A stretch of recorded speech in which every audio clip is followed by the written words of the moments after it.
Hi there, this is Mary Kurek, publisher of Frontrunners Innovate magazine, also the founder and curator and manager of Frontrunners League, which is the companion network to the magazine, filled with innovators and decision makers and diplomats and really a good, nice, well-rounded network of people to work with from the standpoint of business development to expand impact so that problems are getting solved. So to that end, this past year, 2020, yes, it was quite something for most everybody. But from our standpoint here at the magazine, we were able to connect with some really extraordinary individuals, as is usual for us. But 2020 saw us connecting with some investors and some other types that we were featuring in the magazine for some of the charitable works that they do. So I wanted to kind of do a quick review, although my list was way long. I kind of curtailed it to a few that I felt like there were lessons involved with, not just the information from the standpoint of an innovator that we were talking to, but also from somebody who could share something with us that we could take into 2021 and that would mean something to our business and our personal endeavors and impact that we're trying to make. So here we go. First one, or two up, actually were investors. And the first one is Sarah Wimmerkrantz from Sweden. And she is the CEO and founder of Backing Minds. Backing Minds is sort of an investment arm or a capital raise fund, if you will. And Sarah started this fund because way back when, she was an innovator herself, a female innovator, and she noticed the inequity that was inherent in becoming a female innovator that was looking for funds to grow her enterprise. And in order to move ahead, she literally had to fix her own problems. So she couldn't get funded, so she created a funding vehicle. And we like that because it tells you, as someone who's an entrepreneur, that if you're looking for funding, that perhaps look around at some of the reasons why maybe you've been looking for a while and haven't been getting the funds. Is there an issue there that needs to be resolved, whether you're the one that resolves it or you find somebody else who has resolved it, and look at it with different eyes.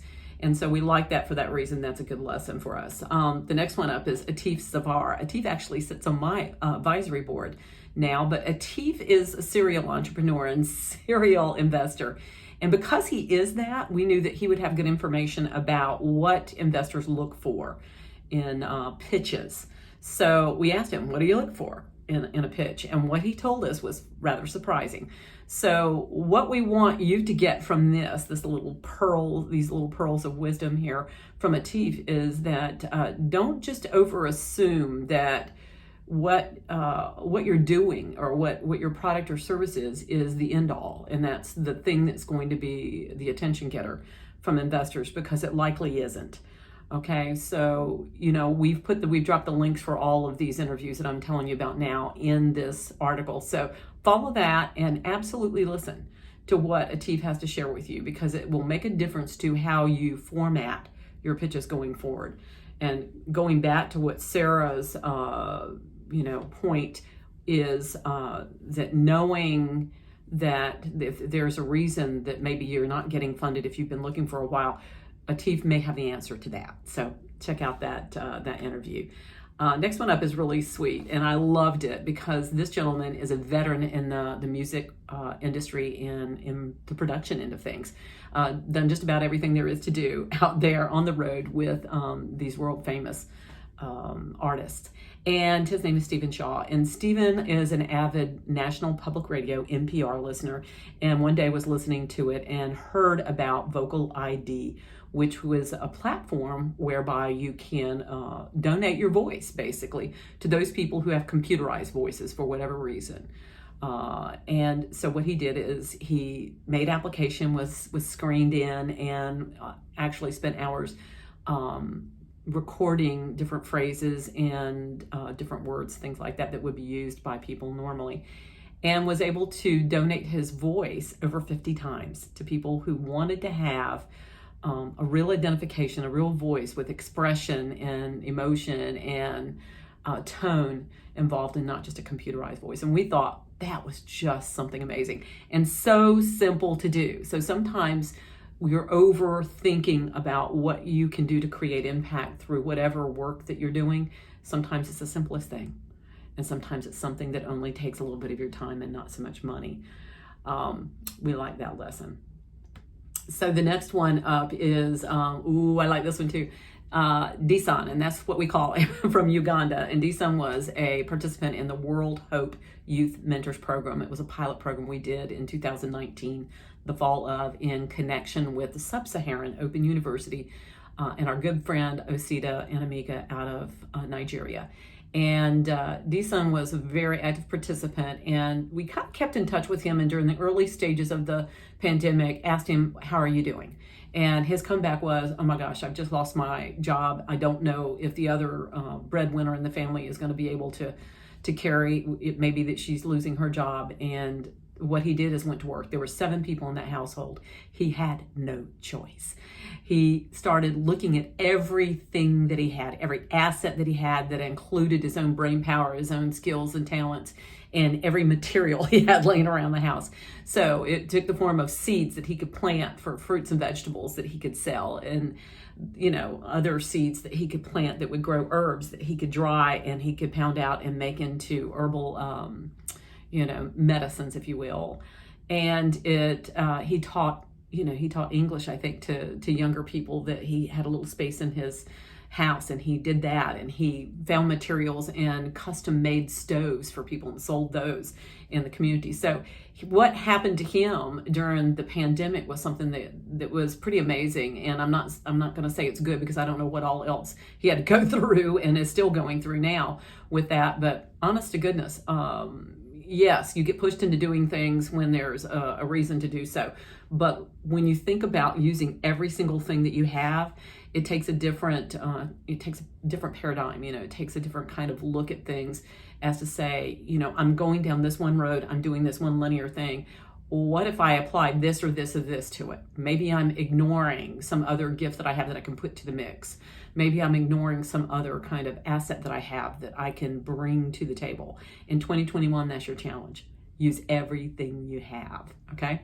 Penny Hayes, the Trust Bridge. Oh my gosh, what a great story. This gal works in GDPR and data privacy, not only in the UK, but also around the world. She's a consultant. She trains on this, and then she fixes the problems herself along with her team.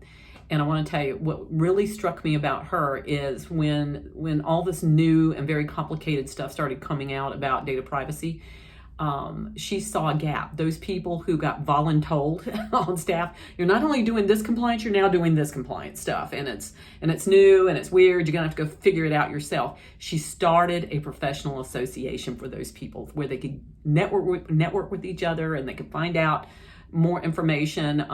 Granted, during pandemic, a lot of the meetups are virtual, but who does that? I mean, that's an amazing and really intense undertaking to create and manage a whole professional association. Good on her. So the whole idea of when you see a need, take the lead, it might be hard to do, but it sets you apart from everybody else. So that there's a lesson learned for 2021. Princess Kunda, Her Majesty Princess Kunda of Zambia, saw a need in an area that most people would absolutely disregard, and that's in the corrections and judicial system. She is an attorney. She also was involved in the judicial system there in Zambia, and stepped aside when she saw people coming in front of judges who really didn't need to be there. There was some kind of mental health thing going on, or some kind of depression or something that was happening. Her answer to solve that problem was to create a social enterprise that would put together every sort of support that would be needed to kind of help these people along, so that they would not have to end up in front of a judge, and maybe as somebody who would end up in jail or in an overburdened correction system. And so thereby doing that, she is fixing more than one problem. So that's the big takeaway on this one, is fixing a human being problem has the potential of fixing bigger ones. And so from the standpoint of the economy and correction system, good on you, Princess Kunda. Craig Fern, love him. This is a gentleman who would tell you that he had some depression in his life, tried to commit suicide a couple of times, failed. And he kind of laughs about that. I wasn't really good at that. And he wasn't good at that for a reason. He needed to be used for some other purpose. And that other purpose was to help businesses and individuals, but primarily businesses, to create charters to put a mental wellness program in place to begin with. You don't want to be reactionary to something like that. You want to know what you're doing, and you want to create an environment that embraces mental wellness. Used to be, it wasn't something that was talked about, and all you did, and I've been in those environments, and some of you have too, where if they had had something in place, maybe things wouldn't have escalated to the way that it did.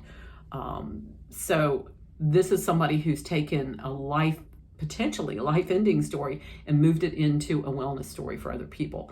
We like that. Take from your background, move it forward, even if it's a negative situation, and move it forward, make it positive for other people. Lastly, good friend Mark Jarrett. My goodness, what a connector. A lot of you that are seeing this know him. A lot of you who are seeing this were connected to me because of him. He is a connector like nobody's business and has made a name for himself on WhatsApp. He trains, he connects people. He is just an amazing person to have in your network. And if you don't already have him, find him on LinkedIn or WhatsApp and do that. What we like about his story is when you find success with something, replicate it to the point of influence. He's done this over 120 times on WhatsApp, and my goodness, what benefits he's reaping because of that.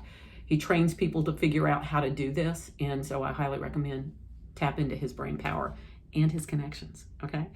Lots of lessons learned from people this year, and more than that, we want to learn more from you. If you're subscribed to the magazine, if you're not, there's a way to do that right here on this page. We want you to be aware that you're part of the Frontrunners community at this point. Whether we featured you in the magazine or not, you're one of us, and we want to look at it that way. We want to hear your stories. What are you doing? What kinds of innovations and problem solving, even if it's in a community and not big out in the world, big, little, whatever it is, we'd like to hear from you. There's a way to do that on this page. So we want to wish you a very happy and healthy and really good 2021. Thank you.